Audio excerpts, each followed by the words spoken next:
Hello everyone, welcome to Christendom Rising, an occasional video magazine programme that looks at traditional Catholicism. I'm your host Sophie Oliver and we are based here at Lanherne Convent near Newquay in Cornwall. In our last programme, we looked at the work that needs to be done to bring the fabric of Lanherne Chapel and St Joseph's Hall up to standard. This time, Canon Smith will update us on the project and take a look at the grounds. Coming up in today's programme, we look at why young people are so attracted to the traditional Latin Mass and traditional Catholic moral standards. The Right Reverend Athanasius Snyder gives us his view on why this is the case. I will be talking about my thoughts and experiences of the Sharp Pilgrimage. Producer-director Stefano Mazzeo looks at making Catholic films, and his co-producer Ellen Plumridge asks for extras from the West Country, as they are going to be filming EWTN's The Message of Lourdes grotto scenes on Dartmoor. We have the LMS rep for Devon and Dorset, Maurice Quinn, who talks about the exciting developments for the traditional Latin Mass in those counties. A very popular segment in our last episode was my interview with Mrs. Josephine Ford, who is back with me again today to continue our conversation on bringing up a traditional Catholic family in the modern world.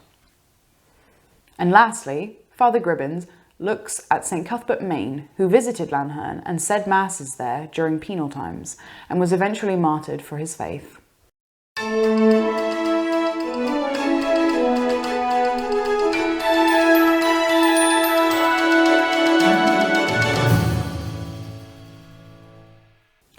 First off, our chaplain, Canon Smith of the Institute of Christ the King, brings us up to date with the renovation work here at Lanherne. With respect to the renovation of St. Joseph's Hall here at Lanherne, we have completed the removal of all that is unnecessary for the restoration of the building. So we are at a place now where we can have drawings submitted and the planning process can be approved for the interior of the building. And with respect to the exterior of the building, we are now in a position to begin its restoration so that we can have a waterproof envelope.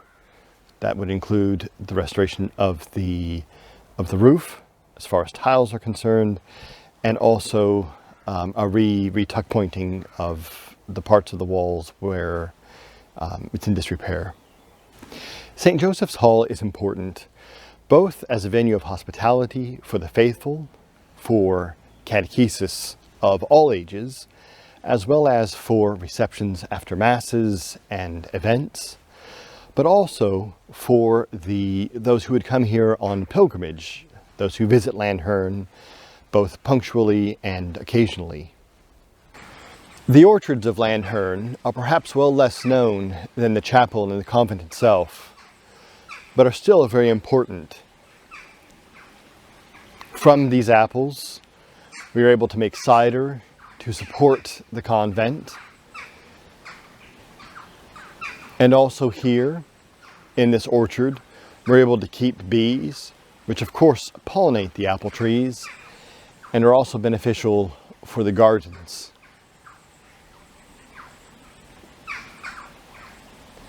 The pond, at one time a fish pond for the medieval manor,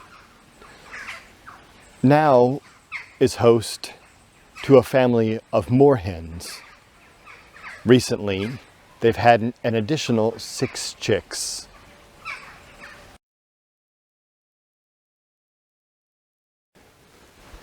This is the 19th century chapel at Lanherne. As you can see above the high altar, remnants of the Georgian chapel,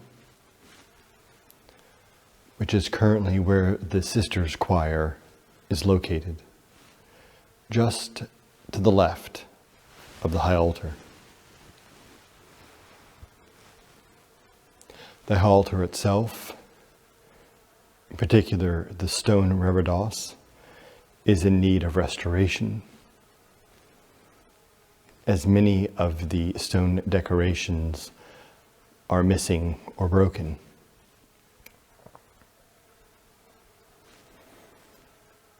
The alabaster gradines and tabernacle are in need of cleaning. And of course, the floor of the sanctuary is to be renewed. Beyond the grille is the nuns' choir, which before this chapel was built was the chapel for the faithful in what was the hall of the ancient manor house.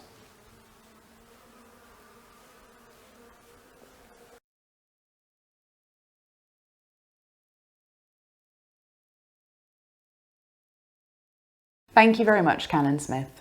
Lanherne is a wonderful convent, and we hope that many of you will be able to help Canon Smith and the sisters restore this oasis of tradition in Cornwall.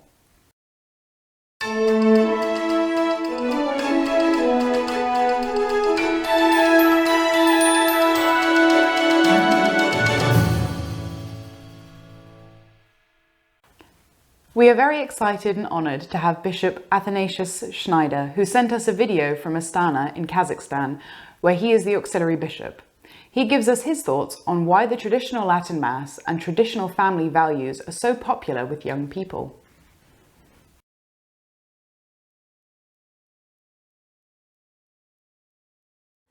The traditional Mass and the youth. It is an evident fact that the traditional Latin Mass is drawing an increasing number of young people, young families, and particularly young men. We can ask ourselves, why is the traditional Mass so attractive to them? The traditional Latin Mass is truly the Mass of all ages and of all Catholic generations, not in the sense of every little ritual detail, but regarding its essential characteristics. It is the Mass of all ages because of the fact that its rite expresses in a clearer and more beautiful manner the essential truth of the sacrifice of Mass. That means the adoration of God, the Most Holy Trinity, through the offering of the sacrifice of the cross. The Holy Mass, with all the details of its rite, should reflect, as much as humanly possible, the awe and beauty of the worship that is offered to the Most Holy Trinity by the Church triumphant in heaven. God has inscribed in the human soul a deep longing for truth and beauty. The purer a human soul is, and the more it is filled with the graces of faith, the more spontaneously is it attracted by supernatural truth and supernatural beauty. Therefore, the pure souls of innocent children, the sincere souls of young people, the souls of simple, faithful people, of souls who are not yet contaminated by the clerical ideology of anthropocentrism in the liturgy, are drawn by the magnetism of truth, order, and beauty that radiates from the traditional Latin Mass. Young people feel in the depth of their souls that they are born for a higher ideal, even for heroism. The style of the Novus Ordo Mass, with its significantly reduced sacredness and ritual beauty, instead transmits mediocrity. Young people who really believe are not attracted by mediocrity. The rite of the traditional Latin Mass also transmits a clear hierarchical order and even in some way the solemnity of a military discipline, characteristics which especially attract young men. It is an undeniable fact that, at least since the publication of Benedict XVI's epochal Motu Proprio Summorum Pontificum, the traditional Latin Mass has increasingly become the Mass of youth. Introibo ad altare Dei, ad Deum qui laetificat juventutem meam. I will go unto the altar of God, to God who gives joy to my youth. These words of Psalm 42, which are recited at the beginning of the traditional Latin Mass, proclaim a fact we can all see and rejoice in. The traditional Latin Mass is drawing an increasing number of young people and young families. The Pope and bishops of our day should listen to the growing voice of young people who ask for a restoration of the living and venerable world of supernatural truth, of sublimity, which contains the rite of the traditional Latin Mass. This voice of young people could be paraphrased in the following words. Now we know and love the liturgical treasure of our Mother, the Church, the treasure of which we have been deprived. Today, the revival of the traditional Latin Mass is mostly carried out by younger clergy, by young people, and by young families. This is an encouraging sign of hope in the midst of a general liturgical catastrophe. The traditional liturgy of our Mother, the Church, is invincible. It has nothing to fear from any catastrophe. The facts show that since the promulgation of Summorum Pontificum, the traditional Mass has been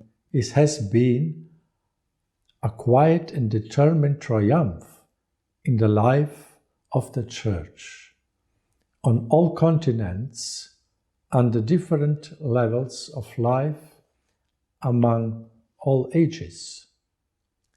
This is very clear. It's a very clear evidence that the restoration of the celebration of the traditional Mass and the traditional rite itself is not a work of man, but a work of God. Those who oppose this form of celebrating Mass, so loved by our fathers of the faith and by the saints, should at least heed the words of the wise Gamaliel, who said in the Acts of the Apostles, quote, "If this plan and this undertaking is of man, it will fail. But if it is of God, you will not be able to overthrow them. You might even be found opposing God." Dear faithful, especially dear young people, make the celebration of the traditional Mass your spiritual home, a piece of heaven here on earth, in this valley of tears. This liturgy should have an impact on your life, so that mutual love, patience, and the courage to confess the faith may grow in the parishes of the traditional Mass. Above all, however, the communities of the traditional Mass may bring forth many new Catholic families, that is, new domestic churches, and many authentic, real, and holy priests. God bless you. Thank you, Your Lordship. One of the most telling events on the traditional Catholic youth calendar is the annual Sharp Pilgrimage. It is not only one of the most important traditional Catholic pilgrimages, it is one of the biggest walking pilgrimages in Western Europe.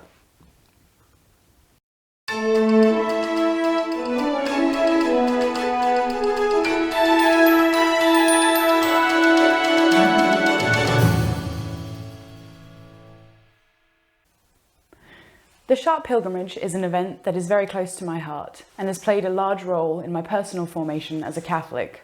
For a long time, there was no English contingency to this beautiful pilgrimage, but in the early 90s, my grandparents decided to head over to France with some English pilgrims to join the French. Today, my uncle runs the English chapter, and they now get a couple of hundred English people going over to France every Pentecost weekend.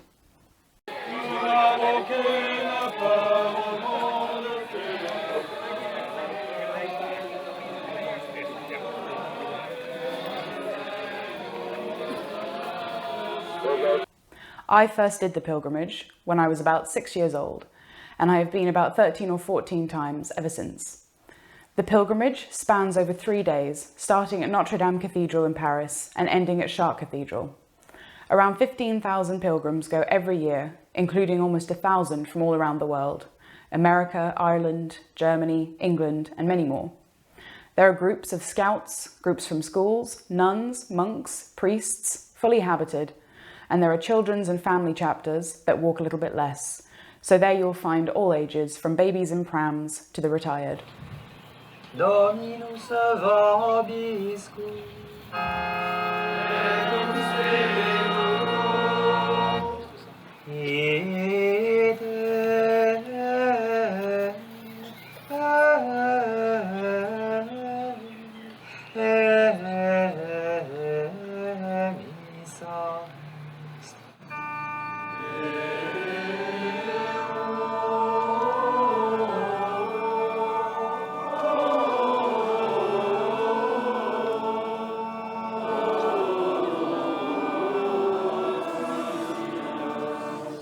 Benedicat vos omnipotens Deus, Pater et Filius et Spiritus Sanctus.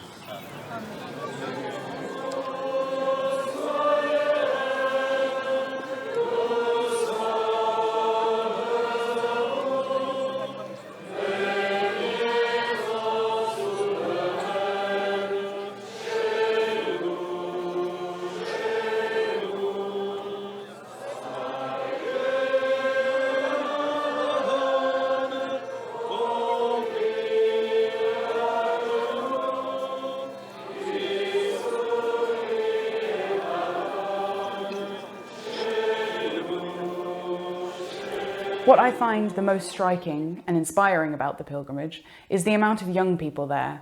I have never seen so many people of my own age and even younger joyfully gathered together for the common purpose of glorifying God, whilst marching through the countryside of France. The atmosphere is one of pure joy and camaraderie. There is never silence. Everyone is always singing and praying the rosary for the whole 75 miles. And despite the language barrier, there is unity between every pilgrim. Each day there is a sung Latin Mass, and on Pentecost Sunday the Mass is in a field on an altar which is constructed for that purpose. And on the very last day there is a high sung Mass at Chartres Cathedral.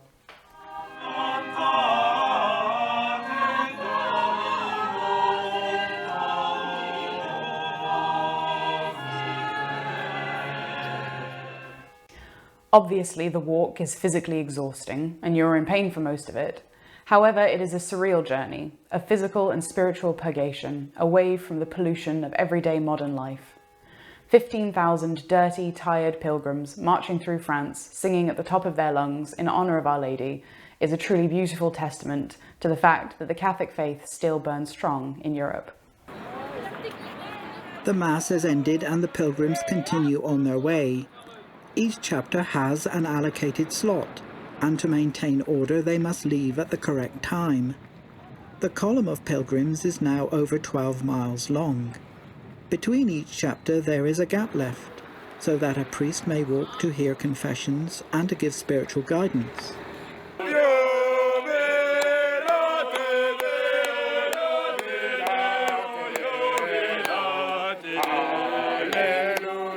Pilgrims carry their national flags, but often you will see the Sacred Heart symbol in the centre. I know many people who have come to the faith through attending the Sharp pilgrimage, and many who have met their spouses there or discovered they have a vocation. And everyone who has done it, despite the blisters, sunburn, hunger, and uncomfortable tents, has said that they would do it again, because seeing the spires of Sharp Cathedral coming into view in the distance fills you with incredible joy every single year.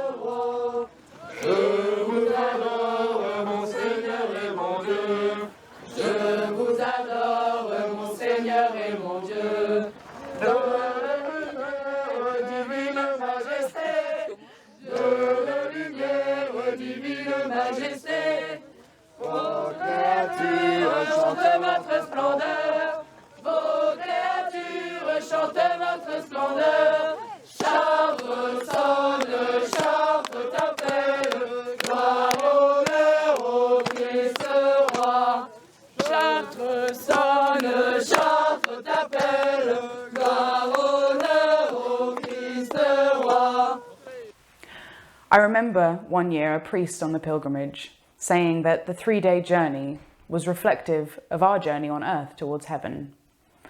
The pain and suffering of this earthly life is worth the joy of finally going home to heaven.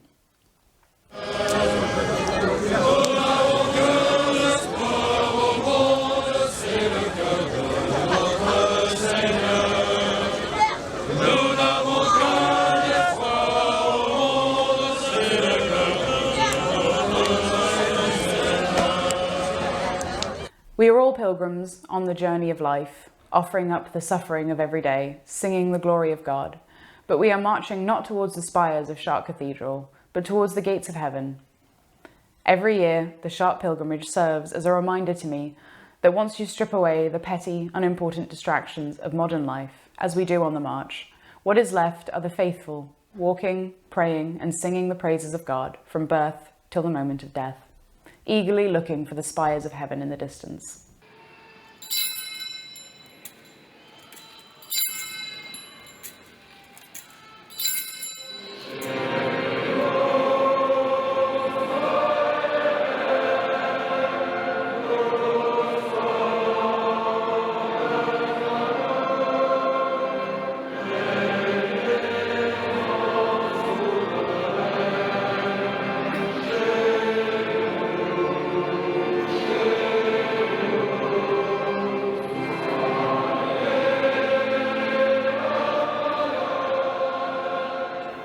If you ever feel the need to have your faith rekindled, refreshed, or invigorated, I strongly suggest that you attend the Sharp pilgrimage. And thank you very much to EWTN for clips from their In Search of Christendom, the Sharp pilgrimage documentary.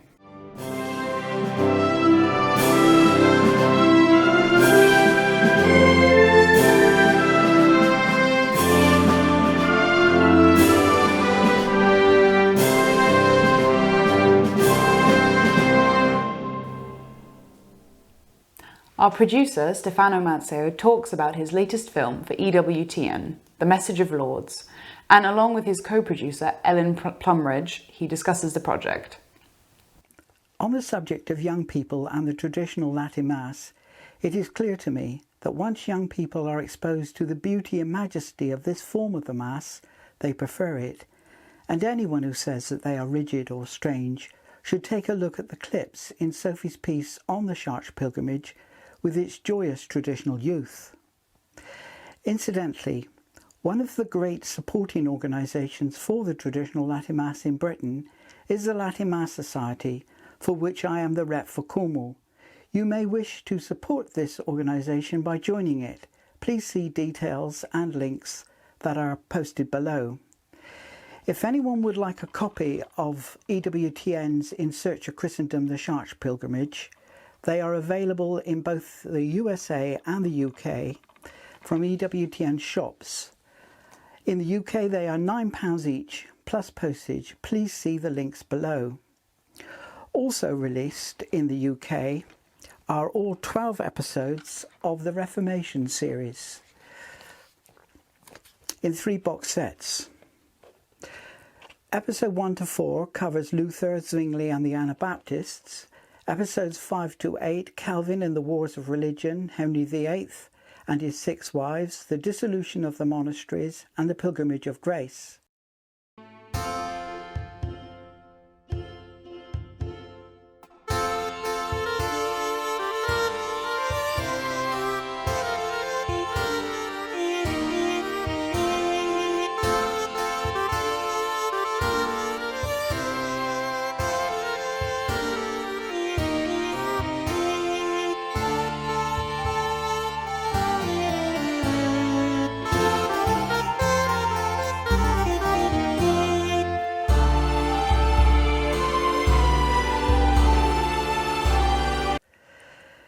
Episodes 9 to 12, the Council of Trent, the Western Rising, Queen Elizabeth and Mary Queen of Scots, the Counter or Catholic Reformation, the Jesuits of the 16th and 17th century, the English Civil War, the Reformation and the rise of secular Europe.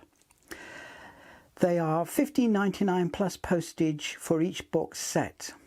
A spin-off from the Reformation series is an hour-long documentary called Christendom. This is in the latter stages of editing. Thank you to all members of CUT and the Crusade of Prayer for helping fund the post-production. As soon as it's going to be broadcast and when the DVDs will be released, I will of course let you all know. Our film of Mary Queen of Scots is mostly in the can, but it still needs more work. However, EWTN have asked me to prioritise the message of Lourdes, which we hope to start shooting this autumn. The Message of Lourdes is now in pre-production. We have conducted auditions and all the main parts have been filled. Thank you to everyone who took part. My co-producer, Ellen Plumridge, has a request for help from local churches in the West Country for extras and minor parts, etc. Please join in, it'll be great fun. Please see her contact details below. Thank you. Hello. My name is Ellen Plumridge and I'm co-producing with Mr. Stefano Mazzeo, The Message of Lourdes. This is a programme we're doing for EWTN. This is a call to the Catholic community to come and be part of this great project. We're going to be filming on Dartmoor in November, possibly December, and we're going to be recreating the grotto scene, the great grotto scene. For this we need lots of extras, and we will ask if you would like to participate to make your own costumes. I can provide photographs for both the men and for the women. Now if you don't actually want to be an extra, but you do want to take part, we will require help with making costumes, maybe with catering. The cast and crew need to be fed and looked after. There are a few things that I need to point out. The quarry is about a 5 to 10 minute walk from the car park and it's uphill. It's also uneven ground, so if you do have problems with your walking, you're unsteady on your feet, or very small children, this is not really suitable for them. All children under 18 must be accompanied by an adult at all times. Other than that, really, it's come and take part. And after this, there'll be some clips from our previous documentary, and in that you'll see how we got the folks of Fennerton to help us. They did make their own costumes, they even made a beautiful banner, and the whole community helped with the catering. So if you are interested, please contact my email, that's Ellen Plumridge, and my email will be shown underneath this. And thank you very much for watching, and I look forward to meeting you. Goodbye. The people asked Robert Aske, a Yorkshire lawyer working in London, to speak for them and lead them. Aske would turn the rebellion into a pilgrimage under the badge and banner of the 5 wounds of our Lord. They wanted the abbeys and monks back because of the help they gave the people and the land. They wanted the feast days and an end to the heretics that surround the king. The new owners of these lands were also enforcing enclosures of common land and the small holdings owned by the abbeys, and raising the rents. Thank you, Ellen and Stefano. We have next Maurice Quinn, the Latin Mass Society rep for Devon and Dorset. He updates us on the Latin Mass development there. My areas within the Plymouth diocese are Devon and Dorset. I'd like to use this opportunity first to ask if there's anyone out there who would be interested in covering North Devon for the Latin Mass Society. As a rep, please contact me, or indeed the Latin Mass Society in London. People often ask me, what exactly do I do as a rep for Devon and Dorset? Well, the simple answer is that I actively promote the traditional Old Rite Latin Mass through articles in the magazine, through trying to get a Latin Mass programme up and running in various churches by talking to people. But it's more than this, because right down at its heart, it is nothing more than a very successful programme of evangelisation.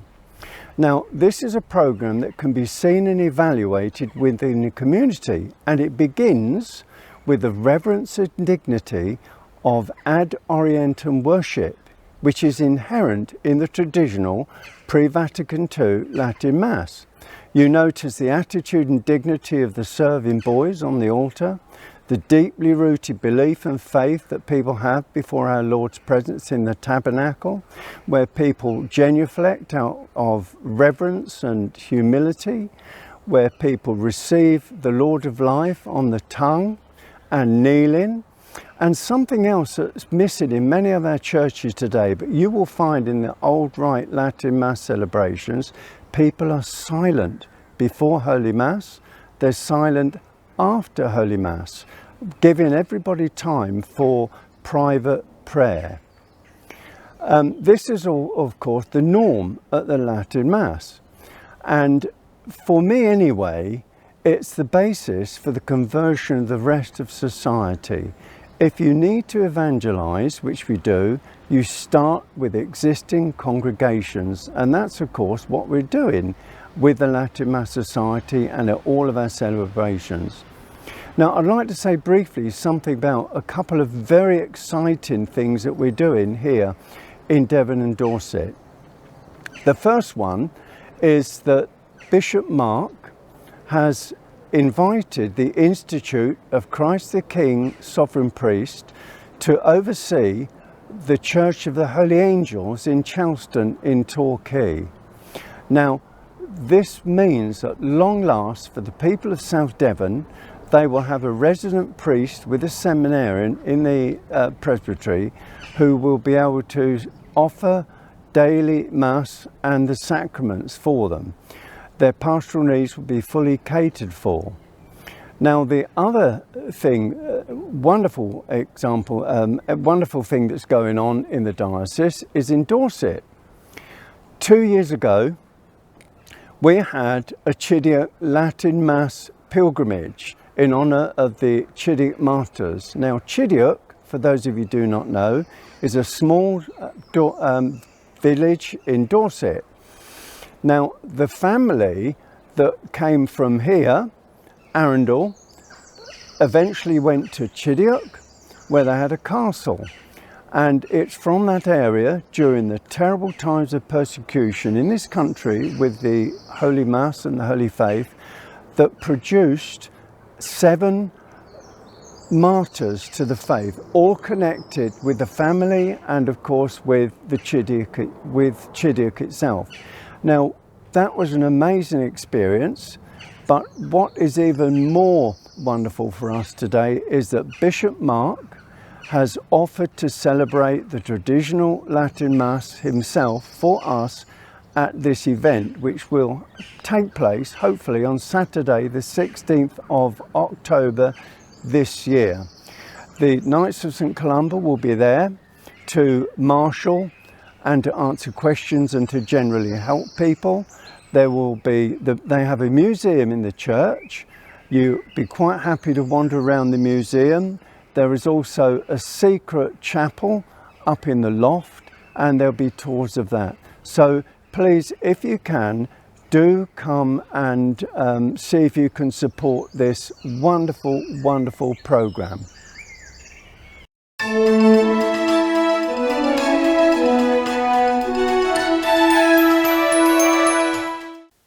Thank you, Maurice. Up now is Father Gribbin, who talks about the Catholic martyr, St. Cuthbert Mayne, who actually said Mass at Lanherne before being captured and executed for his faith during penal times. St. Cuthbert Mayne was the first martyr of the English seminary priests who were trained in the continent in order to sustain the faith of Catholics in the dark days of the Protestant Reformation. He was born in 1544 at Euston, near Barnstaple in North Devon. Cuthbert's infancy and upbringing was not Catholic. He attended Barnstaple Grammar School and was heading in the direction of becoming a Protestant clergyman. In 1565, Cuthbert left the West Country and attended Oxford University, where he graduated as a Bachelor of the Arts in 1566. He was then appointed as a chaplain at St. John's College and proceeded to the Master of the Arts in 1570. At St. John's College, which had strong Catholic sympathies, Cuthbert met Edmund Campion, the future Jesuit priest who was not a Catholic at this time, and Gregory Martin, a devout Catholic who was a distinguished poet and scholar. The three friends and other acquaintances must have engaged in very interesting conversations about religion. Eventually, Martin and Campion left England. For about 3 years, Cuthbert Mayne must have wrestled with his soul concerning the choice he was to make, namely about becoming a Catholic. In fact, Campion wrote to Mayne encouraging him to become a Catholic. However, the letter fell into the hands of the Bishop of London, and he intended to have Cuthbert arrested. He was forewarned by a friend of what would take place, and decided to leave Oxford and become a Catholic. This was in 1573. Cuthbert managed to make his way to the depths of Cornwall and boarded a ship, which brought him safely to the continent. Cuthbert trained as a Catholic priest at Dowie College. After his ordination in 1575, he asked to be sent to the English mission. On the 24th of April 1576, he arrived in England and eventually headed to Cornwall. Local recusant families living there provided a network by which other Catholics could also be reached. Mayne had contact with the Arundels of Lanherne and the Trugians of Golden Manor, not far from Truro. Francis Trugian was one of the wealthiest landowners in Cornwall and loyal to his Catholic faith. Mayne played the role of Trugian steward, which meant that he could accompany his master and at the same time minister to Catholics in Cornwall wherever he went. Mayne is also known to have visited and stayed at Lanherne. An altar in the chapter house of the convent is reputed to be where he said Mass. However, Mayne's fortunes were to change when a new sheriff was appointed, Richard Grenville. Grenville, it seems, had received information by which an informer of Mayne's whereabouts and conducted a raid on Trugian's house. Grenville entered the house and came to Mayne's room. He broke the door down and grabbed Mayne. He found him wearing a wax Agnus Dei round his neck and was in possession of other Catholic and priestly items. Mayne was taken by the sheriff to Launceston Castle to await trial at the Circuit Assizes in September. He was clapped in chains in a filthy dungeon for more than 3 months. Mayne's trial began on the 23rd of September 1577. He answered the charges laid against him quite calmly and with some skill, because the burden of proof lay with the court. He was sentenced to be hanged, drawn and quartered. The day before the execution, Mayne was assured his life if he renounced the Pope's authority. Mayne took the Bible into his hands and made the sign of the cross in it and said, "The Queen neither was, nor is, nor ever shall be the head of the Church in England." On the 30th of November 1577, Cuthbert Mayne was bound to a hurdle and dragged from Castle Green to the marketplace in Launceston, where a scaffold was erected. He was hanged, drawn and quartered. St. Edmund Campion wrote to a friend in hearing the news of Cuthbert's death, "We all thank you for your account of Cuthbert's martyrdom. It gave many of us a real religious joy. Wretch that I am, how has that novice outdistanced me?" St. Cuthbert Mayne was beatified in 1886 and canonised with the other 40 martyrs of England and Wales in 1970. His feast day is observed on the 29th of November. In the 19th century, the top of Cuthbert's head was preserved as a relic and was brought to Lanherne to be kept by the Carmelite nuns. This relic was conserved here and venerated here until recently, when the crown was taken to St. Cuthbert's shrine at Launceston.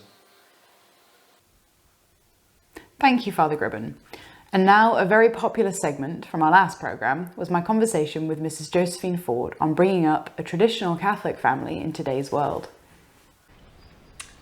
I'm here again with Mrs. Josephine Ford to continue our little conversation from last time about raising a family in the modern world. So, Josephine, I had a few questions I thought I would put to you and get your opinion on. So the first one is socialising. How do you choose friends for your children, who are obviously homeschooled, that are not a corrupting influence on them, but keep them from being too isolated? Well, it's a tricky one because you don't want to obviously hide them so much that they're not aware of different characters as they grow up. So since we've chosen homeschooling for our children, we try to meet with families that are of the same view as us, so with other traditional Catholics, and I'm very, very blessed to have actually people in my own family who homeschool, so we can make a nice group, and I know that their children are being taught the same, and also have the same aspects of faith as we do. So so that is kind of a key. It stops them from being lonely, but also you're safe in the knowledge that they're all going to be on the same track. And there's always moments, even when my children kind of play up, and you think, oh dear, but you have to apologise, but then they learn to work with each other and which is important. It's important to keep your children safe, but to also make sure that they know how to form healthy relationships and interact with people outside of their own family unit. But obviously you're from a large family like me with lots of siblings, and I've always found that being a homeschooler in a large family where you're always inside together and you're always together is actually wonderful, because it creates a very special bond between siblings that I notice a lot of secular families don't have, because you've always got someone to play with. You've always got playmates and lots of fighting, but you also sometimes I see you look at me there like they're good, and you can tell actually the change from when we took our two eldest out of school to how they are now with each other. Actually, I don't know if they'd be like that if they were still at school. So I can, and especially with they kind of come together. My two eldest, they're a real team. You know, they're pretty much opposites, but they work together really well, and you can see that in what they do, and with their work, and And you personally, with your siblings, do you feel like you have a special bond with them that you might not have had? Yeah, we do. Because we're a large family, it felt special to us growing up. Thinking, wow, not everyone has this. And even now we're all close. And it's lovely. No, I feel the same way. I'm very close to all my siblings, but it is the kind of like friendship and relationship that we have with each other that I think we would not have had if we had been in different classes in a secular school. I think we would have made our own friends in our own year and sort of only come together to go to bed at night, and I think it would have been a very different experience growing up. So I think it would. They're all it's lovely to see them play together and work together. In fact, sometimes my two eldest can be a help with education too, because when my second youngest, Christopher, he sometimes, he's at an age where he wants to play a lot still, because he's only in the first year of schooling. So he would like to go and play more than doing work, which is fair enough. So we try to use his interests in his work so that we know that he's still learning and doing his doing what he needs to do. But I noticed actually if I call one of the older ones to come and sit with him and do his work while I'm obviously overseeing it, he reacts better sometimes to that and think, oh, I've got a big brother helping me. So the greatest flattery. So it really does help with that siblings. No, that is wonderful. And obviously most traditional Catholic homeschooling families are going to be large families, aren't they? Yes. Yeah, by definition. I met a mother not long after we had started homeschooling. She said, you know what? She said, I only have 3 children. She said, there's not very many compared to most homeschooling families I know. Yeah, that's true. Yeah, I've met lovely. a lot of large families, which is in Cornwall. There aren't a lot of homeschooling groups, although I guess maybe there's more now, but I tend to now stick to the one with my family that we go to, knowing that they're all traditional Catholics, and we then make activities to do with seasons of the church and what feast days are coming up, and so they're all learning. I think there will be a resurgence of more homeschooling Catholic families now, especially since in the wider secular world it's becoming more and more of a chokehold on what you can and can't do in participating in modern society. I think there's going to be, and I can see it, a lot of people that we know used to have their kids in school, taking them out recently, and I think there will be a resurgence of Catholic homeschoolers that can all come together and sort of start an undercurrent of culture that you can't have. I hope so, yes. I know a few people who have children too young for school yet that hope to homeschool. Which is so positive. Yeah, it really is lovely. Yeah, that's so, wonderful. I hope we can be of help to them too. So I think that would be wonderful.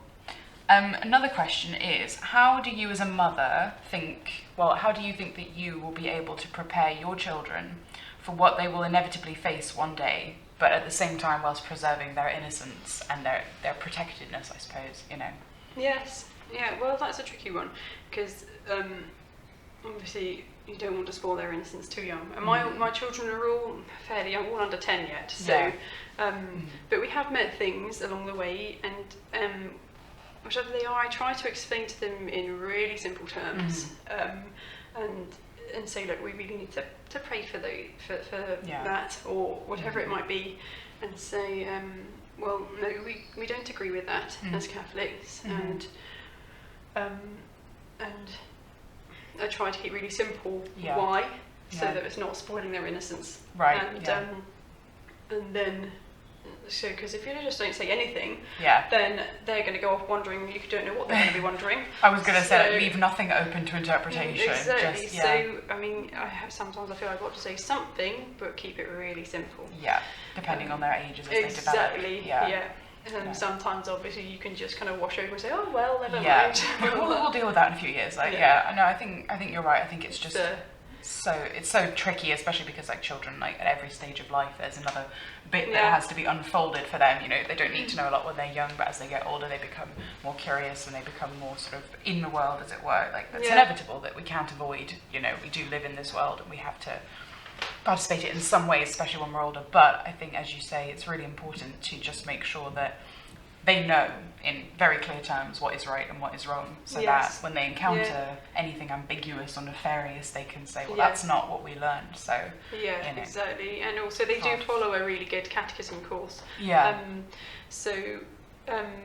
The priest that is leading this course with the children, we do one lesson a week, and actually this week we had one on marriage.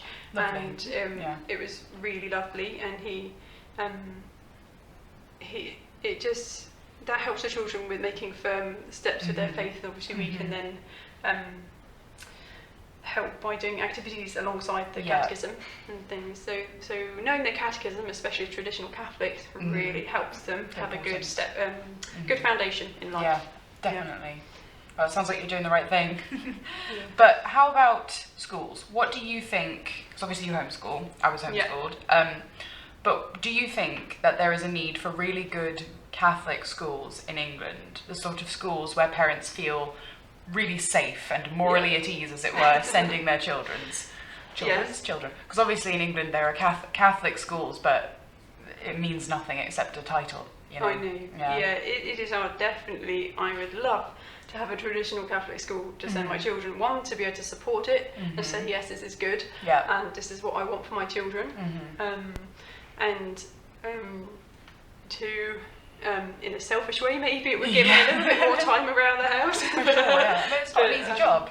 Being a mother, being a teacher, doing all of those things. You know, from dawn to dusk. I accept it as my responsibility to teach my children at home, because for now I feel that's best for me, and there are no traditional Catholic schools near me in Cornwall. There aren't any, but it would be really lovely. Yeah, to have the pressure taken off Catholic mothers, I think, because it's hard. You're taking on a massive burden of raising children, raising them spiritually and morally, but then also forming them educationally, and that is a lot. It's a big responsibility, and sometimes I get to the end of the day and think, that's been a hard day. But then, thank goodness we got our faith to turn to. Absolutely. And say, that's all right, a bit like our Lord, get up, try again. And you can rest easy in the knowledge that, you know, your children have been kept safe that day. You know, they haven't been exposed to anything horrifying that they might have been if they'd been in a normal school or a secular school. But it would be wonderful for the future of Catholicism to have very, very good, rigorous sort of Catholic schools with good catechetus and you know, Catholic teachers that are there for a specific purpose. I think that would be a really wonderful thing. It would. Yeah, I'm thinking selfishly of my future because I'm not sure I'd have the patience to homeschool. No.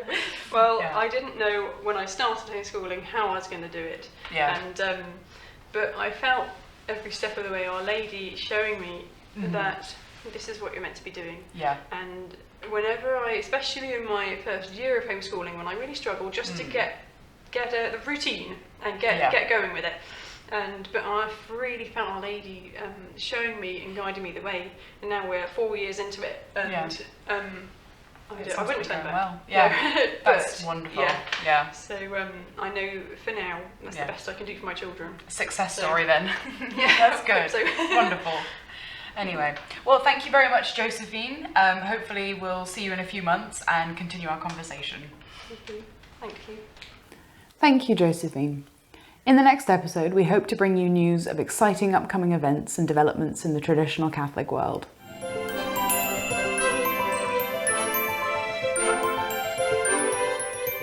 That's all for now.